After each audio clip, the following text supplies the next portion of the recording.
ಪ್ರಜ್ಞಾದೀಪ learning centre.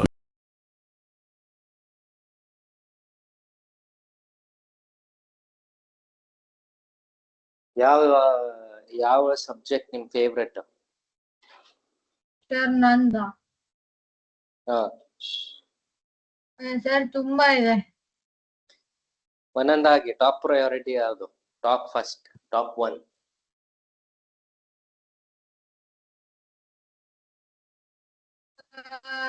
ಹೇಳಕ್ ಕಷ್ಟ.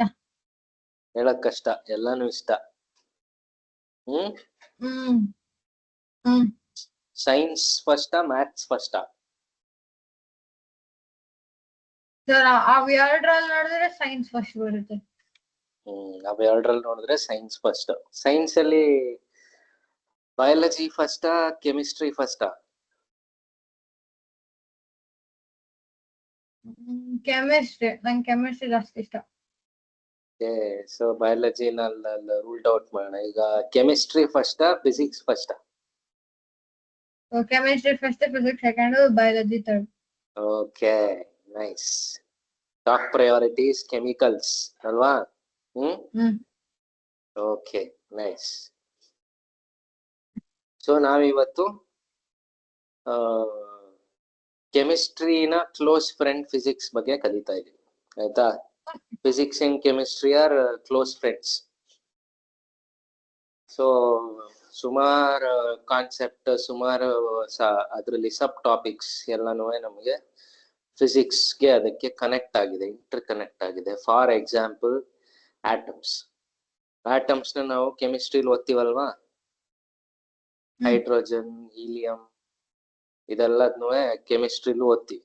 So ಅದೆಲ್ಲಾನು physics ಅಲ್ಲೂ ಇದೆ. So physics and chemistry are close friends. And also physics and mathematics are close friends. ಯಾಕೆಂದ್ರೆ ನಾವು physics ಓದ್ಬೇಕಾದ್ರೆ ನಾವು ಈಕ್ವೇಶನ್ಸ್ ನ ಹೆಲ್ಪ್ ತಗೋತೀವಿ, ಮತ್ತೆ ಜಾಮೆಟ್ರಿನ ಹೆಲ್ಪ್ ತಗೋತೀವಿ. ಸೊ ಅದರಿಂದ ಆ ಎರಡು ಸಬ್ಜೆಕ್ಟ್ ಮ್ಯಾಥ್ಸ್ ಅಲ್ಲಿ ಸಿಗುತ್ತೆ ನಮಗೆ. ಸೊ ಅದರಿಂದ math and physics are also very close to each other. So ನಿಮ್ಮ ಸ್ಕೂಲಲ್ಲಿ ಎಲ್ಲಿವರೆಗೂ ಕ್ಲಾಸ್ ಆಗಿದೆ ಸೈನ್ಸ್ ಫಿಸಿಕ್ಸ್ ಅಲ್ಲಿ? ಯಾವ ಚಾಪ್ಟರ್ ಮಾಡಿದ್ದಾರೆ? ಫಸ್ಟ್ ಚಾಪ್ಟರ್ ಮುಗಿದ motion. Same to same. Pratham also first chapter, Samarth also first chapter. ಇಲ್ಲಿ ನಮ್ ಜೊತೆ ಪ್ರಥಮ್ ಅಂತ ಇದ್ದಾರೆ. ಸೊ ನಾವಿಬ್ರು ಇಲ್ಲಿದ್ದೀವಿ, ನೀವೊಬ್ರು ಅಲ್ಲಿದ್ದೀರಾ. ನಾವು 3 ಜನ ಇದ್ದೀವಿ. Okay okay. ನಿಮ್ಗೆ ಬರೀ ಮೋಷನ್ ಅಷ್ಟೇನಾ ಮುಗ್ದಿರೋದು? ಮಾಡಿದ್ದಾರೆ. ಸ್ಟಾರ್ಟ್ ಮಾಡಿ. ಹೇಳ್ಬಿಟ್ಟು ಸಿಕ್ಕಾಕೋಬಾರ್ದು ಅಂತನಾ? ಇಲ್ವಾ? Okay okay. ಸಮರ್ಥ್. ಸೊ ನಾವು ಸಮರ್ಥ್ಗೆ ಪ್ರಥಮ್ಗೆ ಇಬ್ರಿಗೂ ನಾನು ಒಂದು ಕ್ವಶನ್ ಕೇಳ್ತೀನಿ, ಆಯ್ತಾ? ಒಂದು ಆನ್ಲೈನ್ ಆನ್ಸರ್, ಒಂದು offline answer. If an object covers an equal distance in equal interval of time, what kind of motion is it? No sala hella. If an object covers an equal distance in equal interval of time, what type of motion is it? ಜೋರಾಗಿ ಹೇಳ್ಬೇಕು. ಕರೆಕ್ಟಾ ಸಮರ್ಥ್? ಕೇಳಿಸ್ತಾ voice?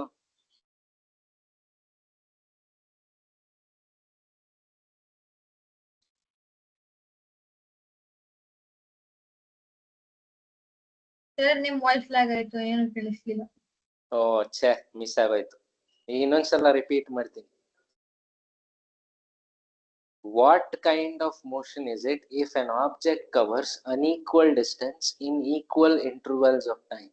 ಅಂದ್ರೆ equal interval of times ಅಲ್ಲಿ unequal distance ನ cover ಮಾಡಿದ್ರೆ ಆ object ನ ಮೋಷನ್ ಏನಂತ ಕರಿತೀವಿ? What type of motion?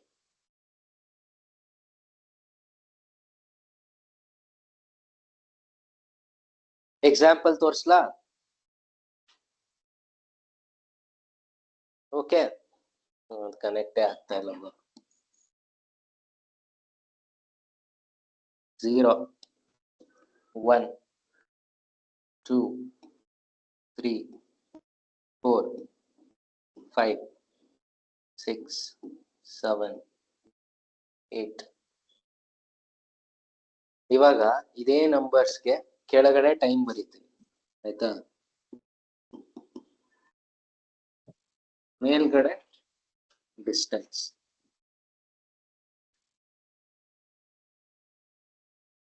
ಕೆಳಗಡೆ ಟೈಮ್ ಬರದೆ ಮೇಲ್ಗಡೆ ಡಿಸ್ಟೆನ್ಸ್ ಬರ್ತಿದೀನಿ. ಓಕೆ, ಸೊ ಟೈಮ್ 0 ನಲ್ಲಿ ಆಬ್ಜೆಕ್ಟ್ ಕವರ್ಸ್ 0 meters, ಸ್ಟಾಟಿಕ್ ಅಲ್ಲಿ ಇರುತ್ತೆ. 1 second object covers 1 meter. In 2 seconds object covers 3 meters. In 3 seconds object covers 3 meters. ಆ ತರ ಈಕ್ವಲ್ ಇಂಟರ್ವಲ್ಸ್ ಆಫ್ ಟೈಮ್ ಅಲ್ಲಿ equal distance ನ ಆಬ್ಜೆಕ್ಟ್ ಕವರ್ ಮಾಡಿದ್ರೆ ಅದನ್ನ ನಾನು ಯೂನಿಫಾರ್ಮ್ ಮೋಷನ್ ಅಂತ ಕರಿತೀನಿ. If the object covers 0 meters in 0 time and 4 meters in 1 second, ಒಂದೇ ಸೆಕೆಂಡ್ಗೆ 4 meters ಟ್ರಾವೆಲ್ ಮಾಡಿದ್ರೆ 2 ಸೆಕೆಂಡ್ಗೆ ಮತ್ತೆ ಇನ್ನ ಒಂದೇ 1 meter ಟ್ರಾವೆಲ್ ಮಾಡಿದ್ರೆ ಮತ್ತೆ 3ನೇ ಸೆಕೆಂಡ್ಗೆ 3 meter ಟ್ರಾವೆಲ್ ಮಾಡಿದ್ರೆ ಅವಾಗ ಏನಂತೀವಿ ಅದನ್ನ? ನಾನ್ ಯೂನಿಫಾರ್ಮ್ ಮೋಷನ್. ಎಕ್ಸಾಕ್ಟ್ಲಿ ಬಂತು ಆನ್ಸರ್. ನಾನ್ ಯೂನಿಫಾರ್ಮ್ ಮೋಷನ್ ಅಂತ ಕರಿತೀವಿ. ಸೊ ಈಗ ಮೋಷನ್ ಆಫ್ ಅನ್ ಆಬ್ಜೆಕ್ಟ್ ನ ಅಥವಾ ಮೋಷನ್ ಚಾಪ್ಟರ್ ನ ಇದುವರೆಗೂ ಸ್ಟಡಿ ಮಾಡಿದ್ವಿ. ಮೋಷನ್ ಅಂದ್ರೆ ಏನು? ಒಂದು ಆಬ್ಜೆಕ್ಟ್ ನ ಪ್ಲೇಸ್ ಶಿಫ್ಟ್ ಆಗಿದ್ರೆ ಒಂದ್ ಪ್ಲೇಸ್ ಇಂದ ಇನ್ನೊಂದ್ ಪ್ಲೇಸ್ಗೆ ಅದರ ಪ್ಲೇಸ್ ಪೊಸಿಷನ್ ಶಿಫ್ಟ್ ಆದ್ರೆ ಆ ಶಿಫ್ಟ್ ಆಗಿರೋ position with respect to time we call it as motion. ಕರೆಕ್ಟಾ? The displacement of an object with respect to time is called motion ಅಲ್ವಾ? ಅಗ್ರೀಡ್ ಸಮರ್ಥ್? ಸೊ ಒಂದ್ ಆಬ್ಜೆಕ್ಟ್ ನ ಒಂದು ಸ್ಥಾನದಿಂದ ಇನ್ನೊಂದು ಸ್ಥಾನಕ್ಕೆ ಡಿಸ್ಪ್ಲೇಸ್ ಮಾಡ್ತಾ ಇರ್ತೀವಿ ವಿತ್ ರೆಸ್ಪೆಕ್ಟ್ ಟು ಟೈಮ್. ಅದನ್ನ ಡಿಸ್ಕ್ರೈಬ್ ಮಾಡಕ್ ನಾವ್ ಏನೇನ್ ಕ್ಯಾರೆಕ್ಟರಿಸ್ಟಿಕ್ಸ್ ನ ನೋಡ್ತೀವಿ? How can we describe the motion of an object? What are the criteria? First one is object ನ ಸ್ಪೀಡ್. ಕರೆಕ್ಟಾ? ಸ್ಪೀಡ್ ಡಿಸ್ಪ್ಲೇಸ್ಮೆಂಟ್ ಆಗುತ್ತೆ. ಹೌದು, ಫಸ್ಟ್ ಒನ್ ಇಸ್ ಸ್ಪೀಡ್ ಅಥವಾ ಅದನ್ನೇ ವೆಲಾಸಿಟಿ ಅಂತ ಕರಿತೀವಿ. ನೆಕ್ಸ್ಟ್ ಒನ್ ಹೇಳ್ಬೋದಾ? ಡಿಸ್ಪ್ಲೇಸ್ಮೆಂಟ್. Yes, displacement. ಆಮೇಲೆ ಡಿಸ್ಟೆನ್ಸ್ ಆಗುತ್ತೆ. ಆಮೇಲೆ time is common.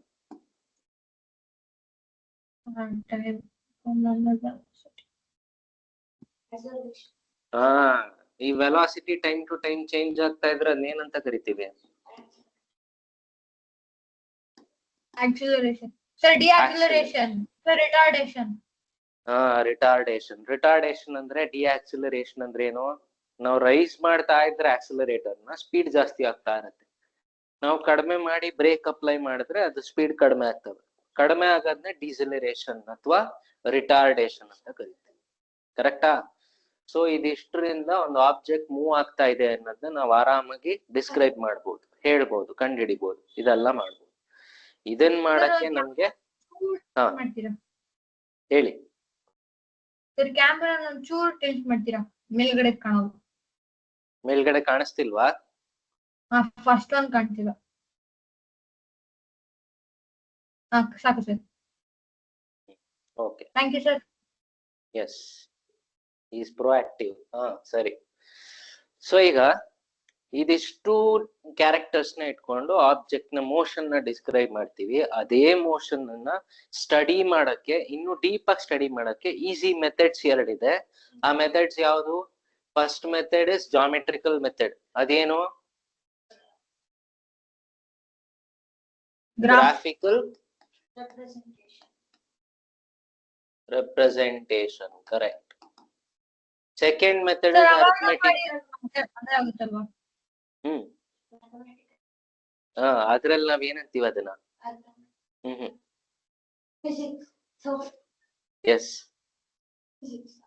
Physics. Second method ಯಾವುದು? Equations. Equations of motion. Correcta? So basic simple ಆಗಿ ಮೋಷನ್ ಚಾಪ್ಟರ್ ಅರ್ಥ ಮಾಡ್ಕೊಳ್ಬೇಕು ಅಂದ್ರೆ we have what is motion, we have two types of motion, uniform, non uniform motion. ಆ motion of an object ನ describe ಮಾಡಕ್ಕೆ we have 4 characteristics. ಅದಾದ್ಮೇಲೆ ಅದೇ motion ಅನ್ನ ಇನ್ನು ಡೆಪ್ತ್ ಅಲ್ಲಿ ಕ್ಲೀನ್ ಆಗಿ ಅರ್ಥ ಮಾಡ್ಕೋಬೇಕು ಅಂತ we have 2 methods. One is graphical representation, another one is equations of motion. Both includes mathematics. ಇಲ್ಲಿ ಗ್ರಾಫ್ ಬರುತ್ತೆ. ಹಾ ಸರ್ ಬಟ್ ಈ ಚಾಪ್ಟರ್ ಜಾಸ್ತಿ ಗ್ರಾಫ್ ಇದೆ, ಈಕ್ವೇಶನ್ಸ್ ಅಷ್ಟೊಂದು ಇಲ್ಲ. ಈಕ್ವೇಶನ್ಸ್ ಲಾಸ್ಟ್ ಅಲ್ಲಿ ಬರುತ್ತೆ, ಬಟ್ ಸ್ಟಾರ್ಟಿಂಗ್ ಅಲ್ಲಿ ಮಿಡಲ್ ಇಲ್ಲ ಜಾಸ್ತಿ. ಹೌದು ಹೌದು. Force and loss of motion ಅಲ್ಲಿ ನೆಕ್ಸ್ಟ್ ಈಕ್ವೇಶನ್ಸ್ ಎಲ್ಲ ಅಲ್ಲಿ ಯೂಸ್ ಆಗುತ್ತೆ. ಆಯ್ತಾ? ಇವಾಗ ಜಸ್ಟ್ ಗ್ಲಿಮ್ಸ್ ಅಲ್ಲಿ ನಾವು ಇದನ್ನ ಮುಗಿಸ್ಕೊಂಡು ಮುಂದಕ್ಕೆ ಹೋಗೋಣ. ಆಯ್ತಾ? ಯಾಕಂದ್ರೆ ನಮ್ಗೆ ಸೀರಿಯಲ್ ಅರ್ಥ ಆಗ್ಬೇಕು ಅಂದ್ರೆ ಹಿಂದೆ ಏನಾಗಿತ್ತು ಅಂತ ಗೊತ್ತಾಗ್ಬೇಕು ತಾನೆ. ಹಿಂದೆ ಏನಾಯ್ತು ಅಂತ ಗೊತ್ತಾಗದೆ ಇದ್ರೆ ಇವತ್ತಿನ ಸೀರಿಯಲ್ ಅರ್ಥ ಆಗಲ್ಲ. ಸೊ ಇವತ್ತಿನ ಸೀರಿಯಲ್ ಹೋಗ್ಬೇಕಂದ್ರೆ ಹಿಂದೆ ಏನ್ ಮಾಡಿದ್ವಿ ಅಂತ ಅರ್ಥ ಆಗ್ಬೇಕು ಅಲ್ವಾ? ಸೊ ಈ ಎರಡು ಮೆಥಡ್ ಅಲ್ಲಿ ನಾನು ಮೋಷನ್ ಚಾಪ್ಟರ್ ನ ಅರ್ಥ ಮಾಡ್ಕೋತೀನಿ. The last concept which we discussed, ಅಂದ್ರೆ ಇದಾದ್ಮೇಲೆ ಲಾಸ್ಟ್ ಅಲ್ಲಿ ಒಂದು ಕಾನ್ಸೆಪ್ಟ್ ಅರ್ಥ ಮಾಡ್ಕೊಳ್ಳೋದು ಏನು ಅಂತಂದ್ರೆ, ಲೀನಿಯರ್ ಮೋಷನ್ ಹೋಗ್ತಾ ಇರುತ್ತೆ, ಸ್ಟ್ರೈಟ್ ಲೈನ್ ಅಲ್ಲಿ ಹೋಗೋದನ್ನ ಲೀನಿಯರ್ ಮೋಷನ್ ಅಂತ ಕರಿತೀವಿ. ಆಮೇಲೆ ಅದರ ಡೈರೆಕ್ಷನ್ ಚೇಂಜ್ ಆಗುತ್ತೆ. ಆ ಡೈರೆಕ್ಷನ್ ಎಷ್ಟು ಸಲ ಚೇಂಜ್ ಆಗುತ್ತೆ ಅದ್ರ ಮೇಲೆ it acquires that particular shape ತಗೊಳುತ್ತೆ. ಜಾಸ್ತಿ ಸಲ ಇನ್ಫೈನೈಟ್ ಟೈಮ್ಸ್ ಆ ಬಾಡಿದು ಡೈರೆಕ್ಷನ್ ಚೇಂಜ್ ಆಗ್ತಾ ಇದ್ರೆ it is called uniform circular motion. Circular uniform motion ಆಗುತ್ತಲ್ವಾ? Circular motion. ಅದರಲ್ಲಿ ಈಚ್ ಅಂಡ್ ಎವ್ರಿ ಪಾಯಿಂಟ್ ಅಲ್ಲಿ ಆಬ್ಜೆಕ್ಟ್ ನ ಡೈರೆಕ್ಷನ್ ಚೇಂಜ್ ಆಗ್ತಾ ಇರುತ್ತೆ. ರಂಗೋಲಿ ತರ ಎಕ್ಸಾಕ್ಟ್ಲಿ. ಆಯ್ತಾ? ಸೊ ಪ್ರತಿಯೊಂದು ಪಾಯಿಂಟ್ ಅಲ್ಲೂ ಆಬ್ಜೆಕ್ಟ್ ಡೈರೆಕ್ಷನ್ ಚೇಂಜ್ ಆಗ್ತಾ ಇರುತ್ತೆ, because it is governed by a central attractional force. ಈ ಒಂದು ಅಟ್ರಾಕ್ಷನಲ್ ಫೋರ್ಸ್ ಇಂದ ಆಬ್ಜೆಕ್ಟ್ ಸರ್ಕ್ಯುಲರ್ ಮೋಷನ್ ಅಲ್ಲಿ ಮೂವ್ ಆಗ್ತಾ ಇರುತ್ತೆ. ನಾನು ಅರ್ತ್ ನ ಇಮ್ಯಾಜಿನ್ ಮಾಡ್ಕೊಂಡ್ರೆ ಹೇಳಿ ಸರ್. ಮೂನ್ ಆಗುತ್ತಲ್ವಾ ಅರ್ಥಗೆ? ಹೌದು. Moon is revolving around the Earth is revolving around the Sun is revolving around a particular galaxy center. That galaxy is revolving around the center of the universe. ಆಯ್ತಾ? ಹೌದು. ಒಂದ್ ತಪ್ಪಾಯ್ತು. Earth doesn't revolve around the sun. Complete ಆಗಿ circle ಅಲ್ಲ, ಅದು oval shape ಅಲ್ಲಿ ಬರುತ್ತೆ. ಹೌದು, ಯು ಆರ್ ಕರೆಕ್ಟ್. ಅದು ಕಂಪ್ಲೀಟ್ಲಿ ಸರ್ಕಲ್ ಅಲ್ಲ, but as far now we are taking that as an example. ಅಂದ್ರೆ ಈಸ್ ಟೆಲ್ಲಿಂಗ್ ದಟ್ ಸನ್ ಸುತ್ತ ಅರ್ತ್ ಸರ್ಕ್ಯುಲರ್ ಮೋಷನ್ ಅಲ್ಲಿ ಮೂವ್ ಆಗ್ತಾ ಇಲ್ಲ ಅಂತ. Because why? Solar system is only travelling somewhere. So sun ಇಲ್ಲಿದೆ ಅಂದ್ರೆ sun is moving. Sun is moving like this. ಅದ್ರ ಸುತ್ತ ಹಿಂಗ್ ಸ್ಪ್ರಿಂಗ್ ಆಕ್ಷನ್ ಅಲ್ಲಿ ಮೂವ್ ಆಗ್ತಾ ಇದೆ. ಹೌದು, ಆಕ್ಸಿಸ್ ಅಲ್ಲಿ ಸುತ್ತದ್ನ ರೊಟೇಷನ್ ಅಂತ ಕರಿತೀವಿ. But sun as a solar system with all the planets is moving somewhere. It is moving around the center of galaxy. ಆಯ್ತಾ? ಆ ಗ್ಯಾಲಾಕ್ಸಿ ಮೂವ್ ಆಗ್ತಾ ಇದೆ. Galaxy as a hole is moving around the centre of the universe. ಗೊತ್ತಾಗ್ತಾ ಇರುತ್ತೆ ಹಂಗೆ. Physics is so beautiful ಅಲ್ವಾ Samarth? Okay. So next ಈಗ uniform circular motion ನೋಡಿದ್ವಿ. ನೆಕ್ಸ್ಟ್ ಈಗ ಎಲ್ಲಾ ಆಬ್ಜೆಕ್ಟ್ಸ್ ಇದರ ಮೋಷನ್ ಅಲ್ಲಿ ಇರುತ್ತೆ ಅಥವಾ ರೆಸ್ಟ್ ಅಲ್ಲಿ ಇರುತ್ತೆ. For example, imagine this board. This is a smart board because it act smartly. ನಾನೇನ್ ಬರಿತೀನಿ ಅದನ್ನ ಅಳಿಸ್ಬೋದು ನಾನು ಆರಾಮಾಗಿ, ಯಾವ್ದೇ ತೊಂದರೆ ಇಲ್ಲದೆ, ಕೈಯೆಲ್ಲ ಗಿಜಿ ಬಿಜಿ ಚಾಕ್ ಪೀಸ್ ಮಾಡ್ಕೊಳ್ದೆ ಆರಾಮಾಗಿ ಮಾಡ್ಬೋದು. ವಾಪಸ್ ನಾನು ಏನ್ ಅಳಿಸಿದ್ದೆ ಅದನ್ನ ವಾಪಸ್ ತಗೋಬಹುದು. ಸ್ಮಾರ್ಟ್ ಆಕ್ಟ್ ಮಾಡುತ್ತೆ. So this smart board is at rest. ಕರೆಕ್ಟಾ? It is at rest. ಅದೇ ತರ I am an object but I am not at rest. ಹೌದಾ? ನಾನು ಆ ಕಡೆಯಿಂದ ಈ ಕಡೆ ಅಲ್ಲಾಡ್ತಾ ಇದ್ದೀನಿ. ಕರೆಕ್ಟಾ? ಅದೇ ತರ Samarth and Pratham are at rest, sitting objects. ಕರೆಕ್ಟಾ? ಅದೇ ರೋಡಲ್ಲಿ ಆಬ್ಜೆಕ್ಟ್ಸ್ ಅಂಡ್ ದ ರೋಡ್, ಗಾಡಿಗಳೆಲ್ಲ ಮೂವ್ ಆಗ್ತಾ ಇದೆ. ಸೊ ಎಲ್ಲಾ ಆಬ್ಜೆಕ್ಟ್ ಅದರ ಸ್ಟೇಟ್ ಅಲ್ಲಿ ಅದು ಕಂಟಿನ್ಯೂ ಆಗ್ತಾ ಇದೆ. For example, this is continuing in it state of rest. You both are continuing in your state of rest. I am continuing in my state of motion. Correct? Motion. Static motion. Yes. ನಿಂತಿದ್ರೆ ಅಥವಾ ಓಡಾಡ್ತಾ ಇದ್ರೆ basically objects ಅದರ state of ಯಾವ state ಇದೆ ಆ state ಅಲ್ಲಿ continue ಆಗ್ತಾ ಇದೆ.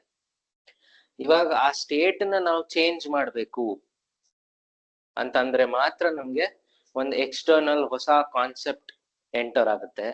ಆ ಕಾನ್ಸೆಪ್ಟ್ ಏನು? ಫಾರ್ ಎಕ್ಸಾಂಪಲ್ ಏನೋ ಸ್ಪೋರ್ಟ್ಸ್ PT ಪೀರಿಯಡ್ ಸಿಗತ್ತೆ, ನೆಕ್ಸ್ಟ್ ಬೆಲ್ ಹೊಡಿಯುತ್ತೆ, PT ಪೀರಿಯಡ್ ಎಲ್ಲಾರು ಹೋಗ್ಬೇಕು. ಕರೆಕ್ಟಾ? ಮಳೆ ಬರಲ್ಲ, ಚೆನ್ನಾಗಿರುತ್ತೆ ವೆದರ್. ಮಳೆ ಬರಲ್ಲ, ವೆದರ್ ಚೆನ್ನಾಗಿರುತ್ತೆ. ಇವತ್ ಮಳೆ ಬಂದ್ಬಿಡ್ತಾ? ಹೋಗಿ ಕ್ಯಾನ್ಸಲ್ ಆಗೋಯ್ತಾ?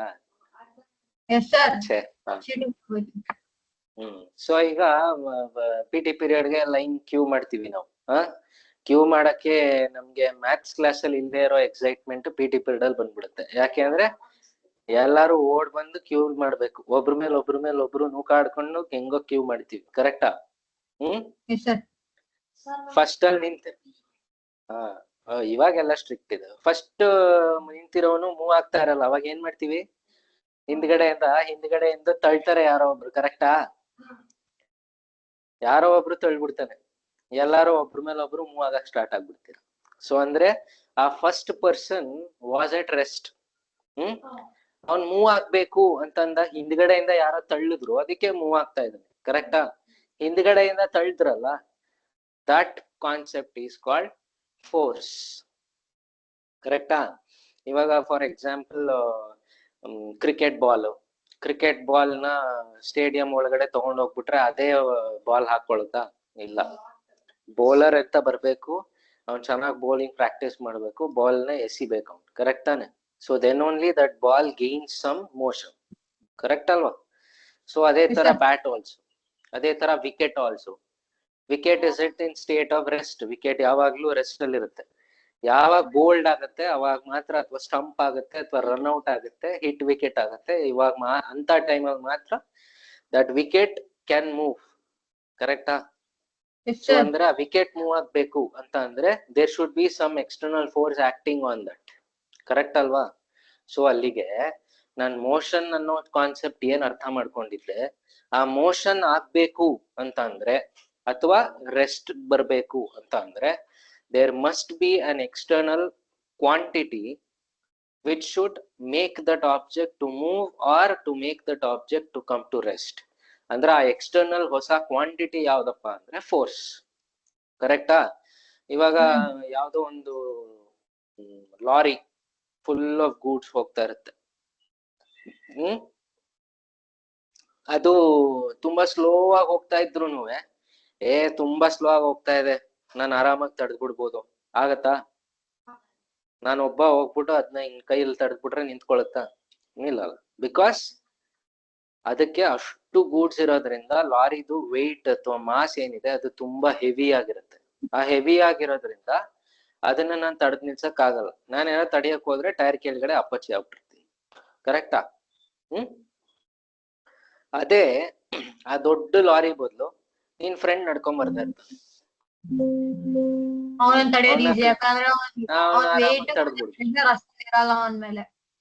ಅಷ್ಟೇ, ಅವನ್ನ ಆರಾಮಾಗಿ ತಡೆದ್ಬಿಡ್ಬೋದು. ಕರೆಕ್ಟಾ?